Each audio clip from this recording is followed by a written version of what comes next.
welcome to the recap show. It is Monday, September 28th, 1 p.m. Pacific, 2020. Here we go, guys. Welcome back. I'm joined by Kim Lantis in Hermosillo, Mexico, and Carlos Ponce in Waka.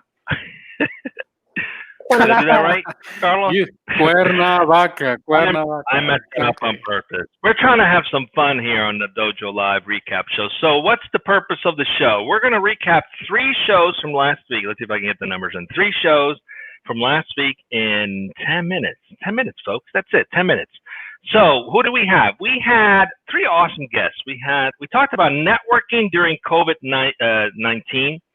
The topic was don't leave money on the table. That was with Vivian Lim. And then we talked about creatively commercializing self-driving technology with William Santana Lee. That was a lot of fun. And we talked about using Netflix and Disney to cure vision disorders with Ron Yam. All 3 were interesting conversation.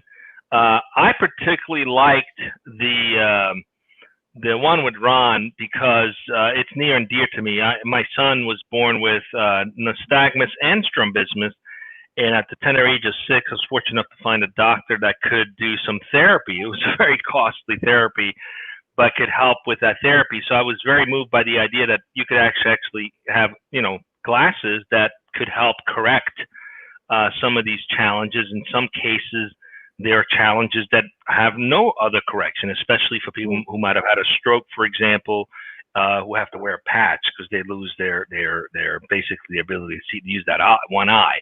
So it was very encouraging that they are undergoing clinical trials to get FDA approval for a piece of equipment that you can wear that can help you correct your vision while you're watching TV. It was an interesting hook talking about watching Disney or Netflix. Pretty much you watch anything you want.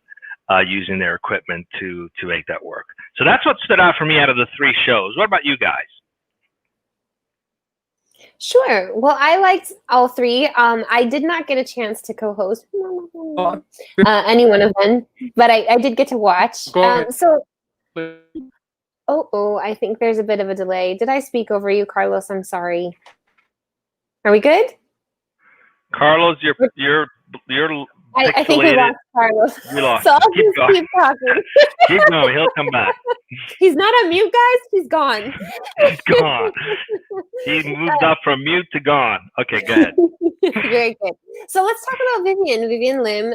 She is the CEO of a company called Bees, which is about making business easy, I think. But I love their logo. With bees, it's great. What really stood out to me is her idea and her approach to networking, really making it easy for companies to be made aware of the types of offers and the types of things that are out there, hence the not leaving the money on the table. But what I really liked about that talk a lot was just her company approach, I think, and really the heart behind what they do, right? She really has this energy of wanting to help small businesses succeed just as much or more as the larger Fortune 100, 500 companies. And so I think the company culture was really great, and how she's made that approach on her own, having coming out from a very successful career. So the networking element and how that's done in a very streamlined, smart way, I think she was not able to get into the details, I think, but the idea of using machine learning and data to kind of filter out what we're interested in, what we may need to be interested in, and offering up options so that we can basically get the whole waste of time at a lot of words here. Yeah, exactly. So it's not just getting rid of the guessing game, I guess, when it comes to networking. It's a great tool. Yeah, in the case of, as far as I'm concerned, the conversation we had with Vivian Lim was particularly interesting because of the procurement process that she's kind of helping a lot of us, like companies and vendors and people who are seeking to conduct business in one way or another, how to make it a little bit more seamless and a little bit less bumpy, so to speak. We know that there is an overabundance of interactions through social media, through reach out and all that. So using a tool like Bees did I pronounce it correctly? I think yes, right? She did say that it was bees. Yes. Like bees is gonna like leave a lot of the guesswork, because a lot of the guesswork out, especially first and foremost because everyone who converges on bees, well, you already know what especially those who are coming to us through the platform, they already have the need, so they're already looking for companies or vendors like just pretty much what we're doing here. So I think that's going to leave a lot of pain, a lot of the guesswork out. And I in like the case of William, the transparency element of the go ahead. competitors. Right? The transparency element that she mentioned, that the conversation is there, and so it will become a lot easier to see who's just talking the talk and who's actually capable of walking the walk as well. Yeah, bees, business with ease. I loved it. So let's continue. We also had business with on ease. Wednesday. Yes, I think that's what she said. Anyway, it's fun. We're trying to have fun here, guys. So if you see us making noises and doing weird things, we're just trying to keep ourselves entertained. You can join us anytime on the Monday's recap show as well. Be one of the Brady Bunch windows in here and have some fun with us.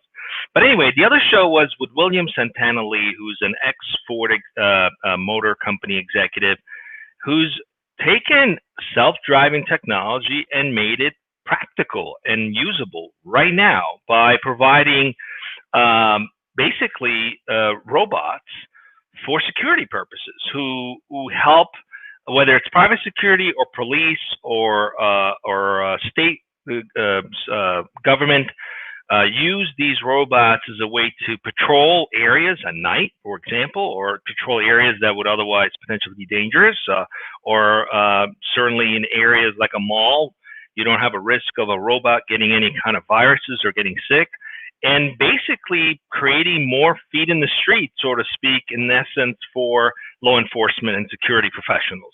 I was particularly impressed with the fact that there's only 500,000 police and security professionals protecting about 300 million people in America. It turns out the rest... 500,000 at any given moment. At any given moment.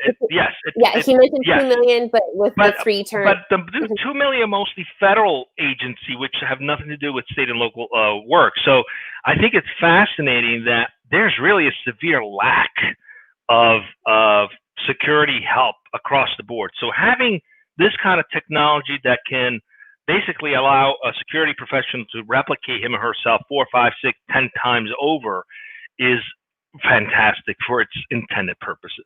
So we've got 2 minutes left. Any other comments from the 3 shows, guys? Yeah. Otherwise, let's introduce what's coming up this week. Well, I think what I really enjoyed about William is I think he even used the crawl to walk to run analogy with the self-driving cars, right? Where he mentioned however many years later, and I think $80 billion, and nobody's used a self-driving car today, right? So I really like the innovation of taking the same concept and putting it at the 3, 4, miles an hour phase, and getting really, really good at that and seeing how we can make that improve.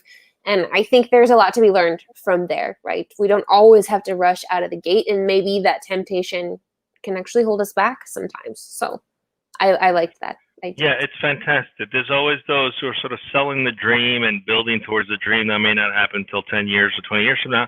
And then there's those who take that and make it practical. And surely I think that's what Bill is doing with that. So Carlos, we're up on time. What do we got coming up this week? We have 3 shows coming up, right? What do we got coming up? Tuesday, Wednesday, and Thursday. Tuesday, the importance of digital innovation amidst the changing COVID landscape with Rishi Khanna, the CEO of Inno8. Then Wednesday, how data science is opening new doors in energy efficiency with Nishant Sanghavi and Alex Corniglio, the CEO and CTO, respectively, of EnergyX Solutions. And finally, on Thursday, accelerating your authority, 4 steps to winning over your industry with Michael Gasiorek, from the founder and CEO of Truth Cartel. So we have a full week this week, guys. We look forward to it. Look at the clock, guys. Let's see. There it is. We did it. See you guys back tomorrow. We did it.